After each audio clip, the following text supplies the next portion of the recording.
अगर आप e commerce का बिज़नेस कर रहे हैं और टिकटॉक एड्स रन कर रहे हैं लेकिन आपको कोई सेल नहीं आ रही, तो इस वीडियो में मैं आपको बताऊंगा कि प्रॉपरली ऐड आप किस तरह रन कर सकते हैं टिकटॉक के प्लेटफॉर्म पे। जिस भी कंट्री में आप रन करना चाहते हैं, इस वीडियो में कंप्लीट डिटेल बताऊंगा मैं आपको कि आप किस तरह एक प्रॉपर कैंपेन रन कर सकते हैं जो कि आपको ज़्यादा से ज़्यादा सेल्स ला कर दे सकती है। तो सबसे पहले, अगर आप एड्स रन कर रहे हैं तो आप टिकटॉक के जो डैशबोर्ड है उससे फेमिलियर होंगे। आपने सिंपली क्रिएट ऐड के बटन को क्लिक करना है और इसमें जब भी आप एडवर्टाइजमेंट कोई रन करें तो एक चीज़ आपने ख्याल रखनी है कि जो आपकी नेमिंग कन्वेंशन है ना, वो अच्छी होनी चाहिए, ताकि अगर कोई और बंदा भी देखे, अगर आप किसी और को अपना ऐड दिखाएं तो बजाय इसके कि वो आपसे पूछे, उसको नेम्स देख के ही पता चल जाए कि ये ऐड जो है किस कंट्री में रन हो रही है और टारगेट ऑडियंस क्या है। तो अगर आप ई कॉमर्स का बिज़नेस कर रहे हैं तो आपने सिर्फ़ और सिर्फ वेबसाइट कन्वर्जन्स में जाना है। लेकिन अगर आप टिकटॉक शॉप पे भी काम करें तो आप प्रोडक्ट सेल्स को सिलेक्ट कर सकते हैं, यहाँ से बहुत अच्छे रिजल्ट्स मिलते हैं। लेकिन अगर आपका शॉपिफाई स्टोर है या वर्डप्रेस पे आपने ई कॉमर्स वेबसाइट बनाई हुई है तो आप वेबसाइट कन्वर्जन को क्लिक करें। उसके बाद यहाँ पे जो नेम है ना, यहाँ पे आपने प्रोडक्ट का नाम लिख लें या फिर कैंपेन, ताकि आपको याद रहे कि ये कैंपेन कौन सी है। अगर आप एक सेम अकाउंट ही यूज़ कर रहे हैं और उसमें आप डिफरेंट कंट्रीज़ में ऐड रन कर रहे हैं, फॉर एग्जांपल आप अमेरिका में भी ऐड रन कर रहे हैं, आप यूके में भी ऐड रन कर रहे हैं, तब आप कैंपेन लेवल पे उस कंट्री का नेम लिख लें। फॉर एग्जांपल अगर हम दुबई में ऐड रन करें तो मैं यूएई लिख के और डैश डाल के आगे मैं प्रोडक्ट का नाम लिख लूँगा। इस केस में जो मैं प्रोडक्ट की आपको यहाँ पर टेस्ट करने के लिए कैंपेन रन करूँगा वो है एक ऑक्टोपस हेड मसाजर है, हम उसका नाम लिख लेते हैं। ठीक है, और उसके बाद आप लिख दें कि ये टेस्टिंग कैंपेन है। ठीक है, अगर आप कैंपेन रन कर रहे हैं जो जिसको आपने स्केल करना चाहते हैं कोई प्रोडक्ट को, तो आप यहाँ पे स्केल लिख सकते हैं। यहाँ पे फ़िलहाल मैंने टेस्टिंग लिख दिया ताकि मुझे पता चले कि ये मैंने एक टेस्टिंग कैंपेन रन की थी। उसके बाद जब आप कोई प्रोडक्ट टेस्ट कर रहे हैं तो आपको कैंपेन बजट ऑप्टिमाइजेशन वगैरह कुछ भी एक्टिवेट करने की ज़रूरत नहीं है। आपने सिंपली नेम लिख के कंटिन्यू कर देना है। कैंपेन बजट ऑप्टिमाइजेशन हम तब करते हैं जब हमें एक अपना विनिंग क्रिएटिव मिला हो और उसके अलावा हमें विनिंग इंटरेस्ट पता चल गया हो, तो फिर हम कैंपेन बजट ऑप्टिमाइजेशन, जिसको CBO कहते हैं, हम उसको एक्टिवेट करते हैं। उसके बाद ऐड ग्रुप नेम। अब नेमिंग यहाँ पे अगेन आपको यहाँ पे नेमिंग कन्वेंशन का ख्याल रखना है, वो मैं बताता हूँ कि आपने वो किस तरह ऐड करना है। यहाँ पर सबसे पहले आपने टिकटॉक पिक्सल अपना सेलेक्ट कर लेना है, जो भी आपने पिक्सल बनाया होगा। ठीक है, यहाँ पे मैं एक्टिव कर लेता हूँ।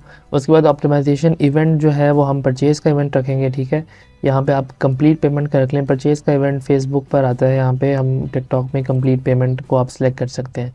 उसके बाद जो प्लेसमेंट्स हैं वो आपने मैनुअल प्लेसमेंट सेलेक्ट करके ये जो दो ऑप्शंस हैं, पेंगल और ग्लोबल ऐप बंडल, इसको आपने अनचेक कर लेना है। उसके बाद आपने एडवांस सेटिंग में जाना है और एडवांस सेटिंग में आप यूज़र कमेंट्स जो हैं उनको ऑफ़ कर दें। बिकॉज़ अक्सर जो है वो यूज़र वैसे ही लिख देते हैं कि ये प्रोडक्ट अच्छा नहीं है या फिर इसमें कोई मसला है, क्योंकि उन्होंने किसी और सेलर से परचेज़ किया होता है, तो वो समझ रहे होते हैं कि सारे सेलर्स जो हैं वो मतलब सारे प्रोडक्ट ऐसे ही होंगे। तो आप यूज़र कमेंट्स को जो है वो ऑफ़ कर दें। उसके बाद जो टारगेटिंग आती है, टारगेटिंग में आप यहाँ पर सिलेक्ट कर सकते हैं जिस कंट्री को भी आप टारगेट करना चाह रहे हैं। मैं यहाँ पे फॉर एग्ज़ाम्पल हम दुबई को टारगेट करना चाह रहे हैं, तो मैं यहाँ पे यूनाइटेड अरब एमिरेट्स लिख देता हूँ। ठीक है, हम फुल कंट्री को टारगेट यहाँ पे सिलेक्ट कर लें आप। उसके बाद आपने जो जेंडर सेलेक्ट करना है, इसमें यह है कि अगर आपकी प्रोडक्ट सिर्फ फीमेल ओरिएंटेड है तो आप जेंडर ऑल सेलेक्ट करें, क्योंकि अक्सर ऐसा होता है कि जो लेडीज़ होती हैं वो अपने भाई या फिर जो है अपने हस्बैंड के फ़ोन यूज़ कर रहे होते हैं। तो इस वजह से आपने, अगर फीमेल ओरिएंटेड प्रोडक्ट है तो आप उसको ऑल सेलेक्ट करें। लेकिन अगर कोई मेल ओरिएंटेड प्रोडक्ट है तो आप सिर्फ़ और सिर्फ मेल पे क्लिक करके इसको टेस्ट आउट कर सकते हैं। लेकिन फॉर प्रोडक्ट टेस्टिंग आप कोशिश करें कि आप ब्रॉड टारगेटिंग रखें। ठीक है, एज जो है इसको भी हम ऑल पे रहने देंगे, लेकिन ये डिपेंड करता है कि आपका जो प्रोडक्ट है वो किस जो है ऑडियंस को आप दिखाना चाह रहे हैं। वैसे टेस्टिंग में जो है हम लोग ब्रॉड की तरफ जाते हैं, लेकिन कुछ प्रोडक्ट्स होते हैं जो कि मतलब छोटे बच्चों के लिए नहीं होते, तो आप यहाँ से जो सेलेक्ट करें वो 18 to 24 सेलेक्ट कर लें, इसको सेलेक्ट कर लें और ये ऑप्शंस को सिलेक्ट कर लें, 4 ऑप्शंस को। ये इन पे रिज़ल्ट ज़्यादातर आता है। अगर आप नॉर्मली अगर आप ई कॉमर्स पे सेल कर रहे हैं तो आपको जो ऑर्डर्स रिसीव हो रहे हैं उससे आपको अंदाज़ा हो जाएगा कि किस एज रेंज में आपको जो है ऑर्डर्स आते हैं। तो मोस्टली ऑर्डर्स जो हैं वो इसी एज की रेंज में आते हैं, तो आप एज यहाँ पे सेलेक्ट कर लें, क्योंकि अगर आप ये भी सिलेक्ट करेंगे और 55 प्लस भी करेंगे तो आपका जो बजट है वो ज़्यादा कंज्यूम होगा, क्योंकि टिकटॉक इन ऑडियंस को भी आपका ऐड दिखाएगा। उसके बाद जो स्पेंडिंग पावर है, यहाँ पे आप हाई स्पेंडिंग पावर सेलेक्ट ना करें, इसको ऑल पे रहने दें। उसके बाद जो ऑडियंस का टैब है, यहाँ पर अगर आप कोई प्रोडक्ट टेस्ट कर रहे हैं और स्टार्टिंग फेज़ में, तो यहाँ पे आपके पास कोई ऑडियंस नहीं होगी। लेकिन अगर आप एक ई कॉमर्स स्टोर आपका डेवलप्ड है और आप एड्स रन कर रहे हैं, तो यहाँ पे आप कस्टम ऑडियंस आपने क्रिएट की होंगी और लोकल लाइक ऑडियंस आपने बनाई होंगी। उसके बाद इंटरेस्ट टारगेटिंग, अगर आप प्रोडक्ट टेस्टिंग के फेज़ में अगेन इंटरेस्ट को आप बिल्कुल ना ऐड करें, इसको ब्रॉड टारगेटिंग पे रखें। लेट टिकटॉक डिसाइड कि वो किसको ऐड दिखाए और किसको ऐड ना दिखाए, ठीक है। इसको इंटरेस्ट को भी आपने सेलेक्ट नहीं करना। अगर आपके पास बजट ज़्यादा है तो आप ये जो ऐड ग्रुप है, बेसिकली आप ऐड ग्रुप की मल्टीपल कॉपीज़ बना सकते हैं, डुप्लीकेट कर सकते हैं। जिसमें पहला जो ऐड ग्रुप होगा आप उसको ब्रॉड टारगेटिंग रखें, और जो दूसरा ऐड ग्रुप होगा आप उसमें स्पेसिफिक इंटरेस्ट डाल दें। अब इंटरेस्ट भी ऐड करने का तरीका जो है यहाँ पे ये है कि अगर फॉर एग्जांपल ये हम जो प्रोडक्ट टेस्ट कर रहे हैं वो ये है ऑक्टोपस हेड मसाजर। इंटरेस्ट ये प्रोडक्ट हमारा हेड मसाजर में भी आ सकता है और पर्सनल केयर में भी आ सकता है। अगर मैं मसाजर यहाँ पे सिलेक्ट करूँ तो यहाँ पे मसाजर भी इंटरेस्ट आ रहा है मैं यहाँ पे। लेकिन ये जो इंटरेस्ट है, अगर आप इसको होवर करेंगे ना, तो यहाँ पे आप देख सकते हैं कि ये इंटरेस्ट जो है अप्लाइंसेस में आ रहा है, अप्लाइंसेस के बाद पर्सनल केयर अप्लाइंसेस और फिर मसाजर आ रहा है, ठीक है। तो बेहतर ये है कि आप पर्सनल केयर अप्लाइंसेस को ही सिलेक्ट करें। मैं आपको बता रहा हूँ, जो आपने पहला ऐड ग्रुप बनाना है वो आपने ब्रॉड रखना है। जो दूसरा आप ऐड ग्रुप बनाएंगे उसमें आप इंटरेस्ट को ऐड कर सकते हैं। अब यहाँ पे पर्सनल केयर अप्लाइंसेस लिखूँ अगर, अब यहाँ पर देखें ये है ब्यूटी एंड पर्सनल केयर, ठीक है, या फिर पर्सनल केयर अप्लाइंसेस। अब आपने जो इंटरेस्ट सेलेक्ट करना है, आपने एक तो इंटरेस्ट सेलेक्ट करना है और दूसरा सेम नेम से आपने परचेज इंटेंशन भी सिलेक्ट करना है। अब हमने पर्सनल केयर अप्लाइंसेस लिखा है तो यहाँ पे पर्सनल केयर अप्लाइंसेस का परचेज इंटेंशन भी है, यानी कि टिकटॉक उन लोगों को ऐड दिखाएगा जो मोस्टली परचेज करते हैं। तो आप अगर ये इंटरेस्ट सेलेक्ट कर रहे हैं पर्सनल केयर अप्लाइंसेस, तो आपने उसके साथ same to same purchase intention भी आपने सेलेक्ट करना है। इससे आपको रिज़ल्ट जो है वो ज़्यादा अच्छे देखने को मिलेंगे। तो हमने यहाँ पे दो इंटरेस्ट सेलेक्ट कर लिए, लेकिन अगेन एक ब्रॉड और दूसरी जो है वो इंटरेस्ट वाली, दो ऐड ग्रुप्स आप बना लें। उसके बाद डिवाइसेस है, तो डिवाइसेस में आप ऑल ही सिलेक्ट रहने दें, एंड्रॉयड iOS दोनों, और कनेक्शन टाइप भी आप यहाँ पे ऑल रहने दें, ठीक है। इससे कोई इतना फ़र्क नहीं पड़ता। उसके बाद जो बजट स्केजुलिंग है, आप कोशिश करें कि आपने जो बजट रखना है वो आप कोई ऑड नंबर रखें, इवन नंबर ना रखें। जिस तरह अब यहाँ पे हम बजट एंड स्केजुअल में 50 बाय डिफ़ॉल्ट लिखा हुआ है, तो अगर आप इसमें फॉर एग्जांपल हम लोग 30 USD स्पेंड करना चाहते हैं पर डे, ठीक है, तो आपने क्या करना है कि आप 31 रख लें या 33 रख लें, मतलब थोड़ा सा डिफ्रेंशिएट कर लें तो ज़्यादा बेहतर है। आपकी इससे ऐड ऑप्टिमाइज़ थोड़ी ज़्यादा हो जाती है। हम यहाँ पे 31 USD यहाँ पे हमने सेलेक्ट कर लिया। उसके बाद जो यहाँ पे स्पेसिफिक टाइम हम सेलेक्ट कर सकते हैं और डे सेलेक्ट कर सकते हैं। हम देखें ये आपके बजट पे है। अब अगर हम UAE की बात करें तो सुबह जो है वो ऑफिस टाइम होता है, तो मोस्टली जो टिकटॉक यूज़ किया जाता है वो मोस्टली रात के वक्त ही लोग यूज़ करते होंगे। तो इस वजह से आपने जो यहाँ पे डे पार्टिंग जो है आप यहाँ पे सिलेक्ट कर सकते हैं, स्पेसिफिक टाइम या फिर ऑल डे। मैं आपको सजेस्ट करूँगा कि आप सिलेक्ट स्पेसिफिक टाइम को ही सिलेक्ट करें, ठीक है। इसमें यहाँ पे जो डेज़ हैं, संडे को आप कंप्लीट सेलेक्ट कर लें, यानी कि संडे जो है वो आपकी कैंपेन फुल डे चलती रहे, क्योंकि ऑफ होता है। तो जो यूज़र्स हैं वो दिन के किसी भी टाइम टिकटॉक यूज़ कर सकते हैं। उसके अलावा जो ऑफिस टाइम के बाद, यानी कि आप 6 PM के बाद जो है आप ऐड स्टार्ट कर सकते हैं। फॉर एग्जांपल मैं यहाँ पे चलें, यहाँ पे 18 से हम लोग 12 o'clock तक, और फिर 12 o'clock से जो सुबह के 4 बजे तक हम यहाँ पे सेलेक्ट कर लेते हैं, ठीक है। ये इतना टाइम आप रख सकते हैं। उसके बाद जो ऑफिस जब लोग जा रहे होते हैं, तो ऑफिस जाने से पहले भी कुछ टाइम यूज़ किया जा सकता है, तो आप ये वाला टाइम भी सेलेक्ट कर सकते हैं थोड़ा सा, ठीक है।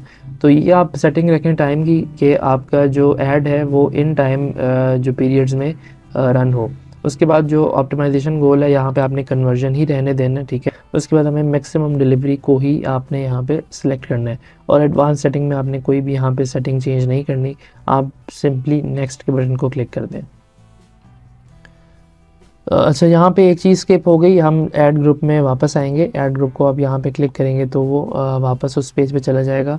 यहाँ पे हमने बेसिकली नेम लिखना था, जो हम ऐड कैंपेन रन कर रहे हैं, हमें नेमिंग कन्वेंशन लाजमी फॉलो करनी है। तो आप ऐड ग्रुप को क्लिक करें और यहाँ पे ऐड ग्रुप में आप नेम इस तरह लिख सकते हैं। देखें सबसे पहले जो हमने यहाँ पे आता है डेमोग्राफिक, हमने कंट्री टारगेट की है, तो आप यहाँ पर कंट्री का नाम लिखें, ठीक है। उसके बाद हमने यहाँ पे ऑल जेंडर जो है वो हमने ऑल सेलेक्ट किया है, तो हम यहाँ पर ऑल लिख देंगे, ठीक है। उसके बाद जो नेक्स्ट चीज़ आती है वो हमारे पास इंटरेस्ट आते हैं। इंटरेस्ट हमने पर्सनल केयर अप्लायंसेस लिखा है, तो यहाँ पे आप पर्सनल केयर इंटरेस्ट लिख सकते हैं, ठीक है। और उसके बाद यहाँ पे आपने बजट हमने कितना साइन किया, तो हम इसको 31 USD लिख सकते हैं, ठीक है। तो इस तरह आपने नेमिंग कन्वेंशन करनी है। अगर देखें अगर कोई भी कंपेन हो और मैं अगर कंपेन चेक कर रहा हूँ तो मुझे नेम से पता चल जाएगा, अच्छा ये UAE में कंपेन रन हो रही है, इंटरेस्ट इसका ये है और बजट जो पर डे है वो इतना इस पर स्पेंड हो रहा है। तो आपने नेमिंग कन्वेंशन इसकी लाजमी फॉलो करनी है। उसके बाद आप नेक्स्ट के बटन को क्लिक कर दें।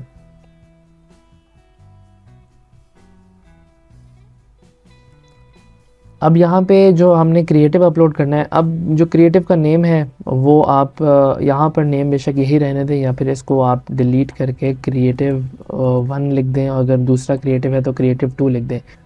अब यहाँ पे एक ऑप्शन है स्मार्ट क्रिएटिव एड्स। यहाँ पे बेसिकली अगर हम इसको एक्टिवेट करेंगे, ऑन करेंगे, तो आप मल्टीपल क्रिएटिव अपलोड कर सकते हैं, और आपको इसको एक्टिवेट करना चाहिए ताकि आप मल्टीपल क्रिएटिव अपलोड कर सकें, ताकि टिकटॉक डिसाइड करे कि कौन सा क्रिएटिव लोगों को दिखाना है, ठीक है। उसके बाद यहाँ पे ऐड डिटेल्स में आप 30 वीडियो अपलोड कर सकते हैं। अब यहाँ पे मैं अपलोड को क्लिक करता हूँ और जो भी क्रिएटिव होगा मैं यहाँ पे इसको अपलोड कर दूँगा।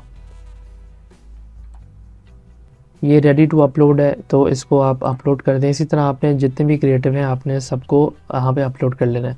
उसके बाद यहाँ पे आपने जो टेक्स्ट लिखना है, और उसके बाद आपने यहाँ पे टेक्स्ट लिखना है। टेक्स्ट जो है आप चैट जीपीटी से राइट करवा सकते हैं। आप चैट जीपीटी पे सिंपली लिखें कि I want to sell octopus head massager,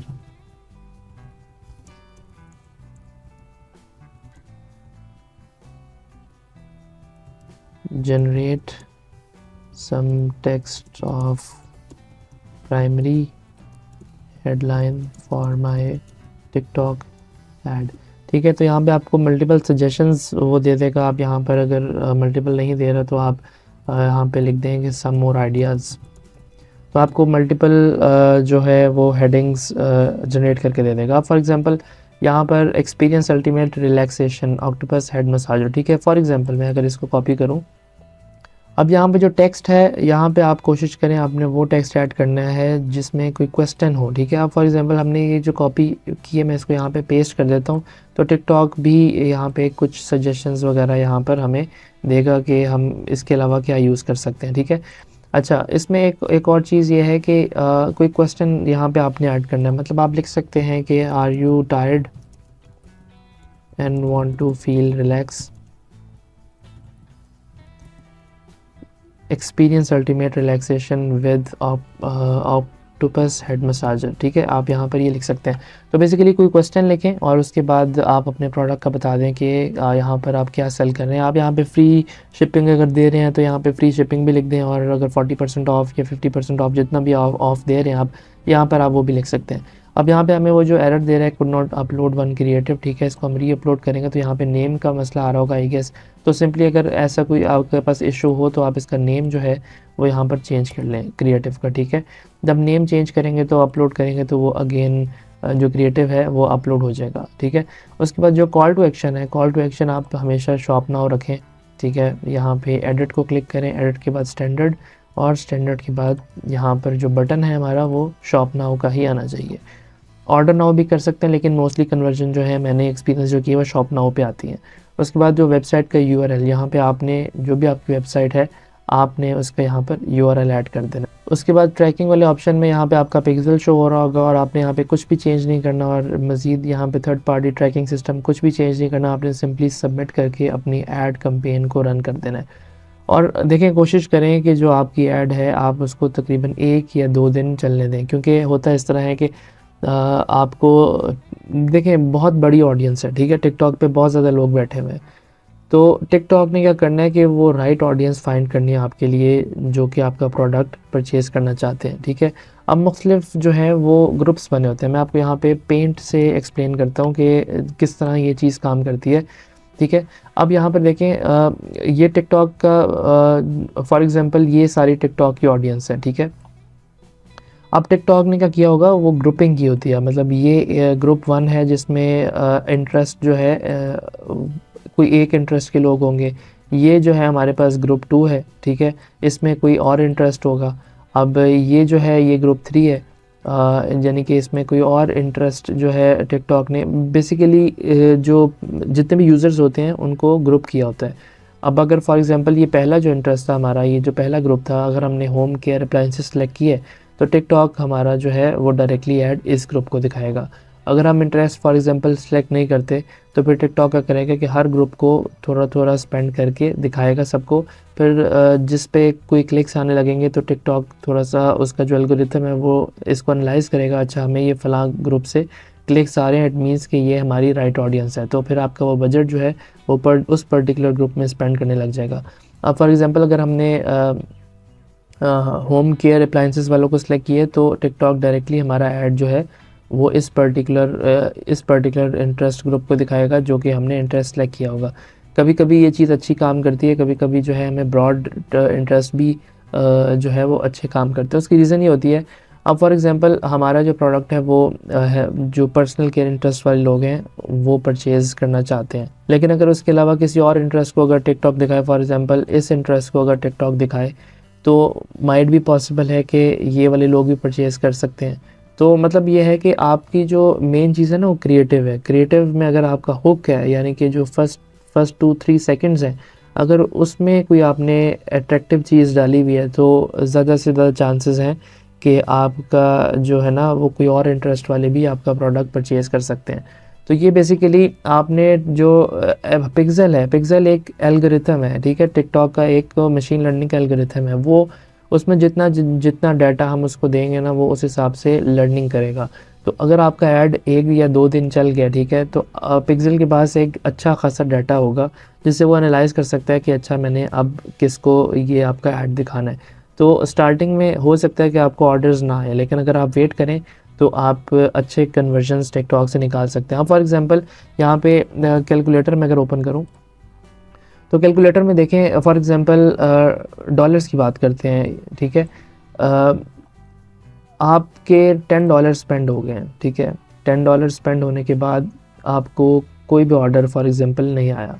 आपको जो फर्स्ट ऑर्डर आया है वो $15 की स्पेंडिंग करने के बाद आया है, ठीक है। तो फिर टिकटॉक का जो डैशबोर्ड है वहाँ पर लिखा जाएगा कन्वर्जन 1 और जो कॉस्ट पर कन्वर्जन है, ठीक है, CPC कॉस्ट पर कन्वर्जन जो है, इसको कॉस्ट पर क्लिक भी हम कहते हैं। लेकिन यहाँ पे आपको वेबसाइट परचेज़ का बता रहा होगा कि कितने डॉलर स्पेंडिंग में आपको परचेज़ एक आई है। अब पहली परचेज़ हमें $15 पर आई है, ठीक है, लेकिन हम हो सकता है कि जो दूसरी परचेज़ है वो आपको लेट से $18 स्पेंडिंग में आ जाए, ठीक है। तो पहला तो आपको ऑर्डर $15 के बाद आया, दूसरा ऑर्डर आपको $18 के बाद आ गया, तो यानी कि एवरेज आपकी कॉस्ट कितनी हो गई पर ऑर्डर 9 हो गई। हम 2 ऑर्डर्स हमें $18 में आए तो हम जो एवरेज कॉस्ट है हमारी, सॉरी, $18 में अगर हमें 2 ऑर्डर्स आए हैं तो जो एवरेज कॉस्ट है हमारी 9 हो गई। अब फॉर एग्ज़ाम्पल $20 स्पेंड करने के बाद हमें 3 ऑर्डर्स आ गए हैं, तो फिर $20 में अगर हमें 3 ऑर्डर आ रहे हैं तो हम देखेंगे जो हमारी एवरेज ऑर्डर कॉस्ट है वो 6.6 हो गई। तो इसी तरह मतलब शुरू में जो पिक्सेल है वो लर्न कर रहा है, आपका जो उसको डाटा जो भी वो एनालाइज़ कर रहा है उसकी बेस पे वो लर्निंग कर रहा है, और जिस तरह आपकी ऐड चलता रहेगा आपकी जो कॉस्ट पर कन्वर्जन है वो रिड्यूस होती रहेगी, और एक स्टेज पे आप देखेंगे कि जो आपकी कॉस्ट पर कन्वर्जन है वो लेस देन $1 पड़ी होगी आपको। तो इसी तरह थोड़ा सा आप टाइम दें, क्योंकि होता है इस तरह कि हमारी ऐड कैंपेन अगर हमने रन किया है और हमें लेट से 4-5 घंटे बाद अगर कोई ऑर्डर ना आया तो फिर हम देखते हैं कि यार $5 से $10 स्पेंड हो गए हैं लेकिन अभी तक कोई कन्वर्जन नहीं है, तो हम ऐड क्लोज़ कर देते हैं, ऐड को पॉज कर देते हैं। तो आपने ये नहीं करना, आप कोशिश करें अपना ऐड जो है वो एक पूरा दिन या फिर 2 दिन कंटिन्यूसली उसको रन होने दें ताकि टिकटॉक डाटा कलेक्ट करे और उसकी बेस पे आपको वो कन्वर्जन्स ला कर दे।